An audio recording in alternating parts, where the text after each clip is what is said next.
Le mondial de l'automobile ouvre ses portes ce matin au public à Paris après 4 ans d'absence. Le salon a été inauguré hier par Emmanuel Macron. Le président porte pleinement le virage pris par l'Europe en faveur de la voiture électrique. Votre invité ce matin, Alexandre, c'est Marc Mortureux, directeur général de la plateforme française automobile et mobilité. Bonjour Marc Mortureux.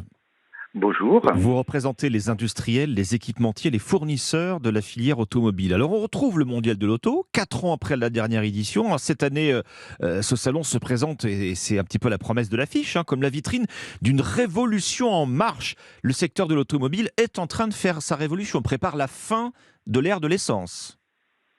Oui, c'est vraiment le mondial du nouveau monde automobile. Faut voir que le secteur automobile a plus changé en 4 ans que ces 40 dernières années. Bon, à la fois, il y a eu un certain nombre de crises, depuis le Covid en 2020, des pénuries de composants électroniques, la crise énergétique maintenant, et ça se traduit par un marché automobile qui s'est profondément transformé depuis 3 ans avec des baisses importantes de volume. Mais je dirais surtout, la filière automobile a changé parce qu'elle s'est engagée dans une mutation mais sans précédent pour répondre aux défis climatiques. Et ce, je dirais, malgré cette crise. Il faut savoir qu'il y a aujourd'hui 5 fois plus de modèles de véhicules électriques qui sont proposés au public qu'en 2018. Il y a plus de 75 modèles. Et on vend 10 fois plus de véhicules électriques ou d'hybrides rechargeables qu'il y a 5 ans. Plus de 75 modèles, Marc Mortureux, oui. Toutes les marques ont leur gamme ou leur modèle électrique désormais, sans exception quasiment. Absolument, et il y a beaucoup d'annonces qui sont faites, et le mondial d'ailleurs révèle beaucoup de nouveautés avec des nouveaux véhicules à batterie, mais aussi des véhicules à hydrogène qui va être une alternative à la batterie, notamment pour la mobilité lourde, pour des usages intensifs. Oui. Et ce qui est intéressant aussi, c'est qu'il y a eu des annonces qui ont été faites hier, tant du côté de Renault que du côté de Stellantis ou du côté de nouveaux acteurs comme par exemple Opium pour les véhicules hydrogène, où on va avoir la production de ces véhicules en France. On a la Mégane E-Tech côté Renault, la R5 électrique qui a été présentée, la future 4L, ça sera fabriqué dans le nord de la France. Et puis côté Peugeot, on a eu la 308 électrique, la 408 électrique, et ensuite on aura la 3008 électrique, la 5008 électrique. Tous ces véhicules seront fabriqués en France. Vous parlez de l'hydrogène, Marc Mortureux, justement, à côté de l'électrique. C'est une autre alternative de poids, puisqu'en tout cas, sur le papier, au moins, elle ne présente, cette voiture à hydrogène, ni le problème de l'autonomie, ni le problème de la recharge, en réalité, par rapport à l'électrique. Alors, l'intérêt de l'hydrogène, c'est effectivement qu'on peut avoir les mêmes pratiques de recharge que ce qu'on a l'habitude d'avoir avec les carburants. Bon, par contre, il faut le produire, l'hydrogène. Oui. Et le produire, c'est beaucoup d'énergie à la base, d'électricité. Donc, il y a tout un travail à faire pour développer les infrastructures à la fois de production d'hydrogène et de distribution. Alors voilà, c'est ce qui explique qu'on n'a pas davantage, on ne va pas davantage pour l'instant. Il y a quand même des obstacles au développement massif de la voiture à hydrogène. C'est ce que vous nous dites.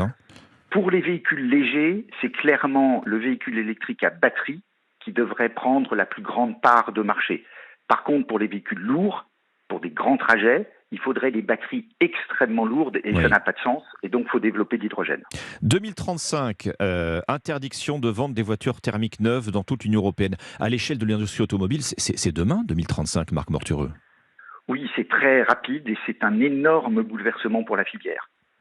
Et d'ailleurs, le pari du tout électrique nous paraît relativement risqué. Nous, on plaidait pour une diversité de solutions, tout simplement parce qu'il y a des gros enjeux de souveraineté, c'est-à-dire à la base, le tout électrique, les batteries, ça nécessite beaucoup de matériaux stratégiques dont on est dépendant. Et il va y avoir des tensions sur ces marchés-là. Mais c'est aussi des problèmes d'infrastructure de recharge. Il faut pouvoir se recharger.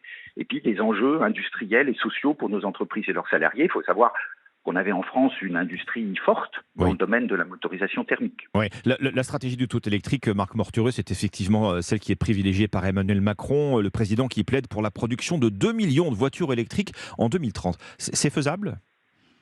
Oui, c'est un défi qu'on est prêt à relever. Et moi, je vais vous dire, aujourd'hui, la décision, elle est prise.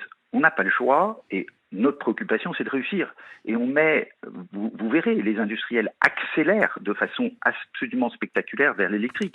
La clé, c'est quoi ? C'est l'innovation, c'est l'investissement dans ce qu'on appelle un peu les nouvelles chaînes de valeur. 40% de la valeur du véhicule électrique, c'est la batterie. On a 3 grands projets de gigafactory de batterie dans le nord de la France. C'est des milliers d'emplois, donc il faut qu'on réussisse à développer ces gigafactories de batterie. Mais c'est aussi ce qu'on évoquait, l'hydrogène, hein, une alternative nécessaire. On a Oui. beaucoup de grands acteurs qui se positionnent sur le sujet. Mais je vais dire aussi, c'est le recyclage qui va être absolument indispensable. Il faut faire moins de véhicules qui vont avoir des durées de vie plus longues et davantage recyclés. La clé, c'est aussi, je dirais, la formation des talents, Ouais. c'est la reconversion des salariés. Tout ça est engagé, mais c'est clair qu'il faut laisser, je dirais, à notre industrie, à l'industrie européenne, le temps de consolider ces filières.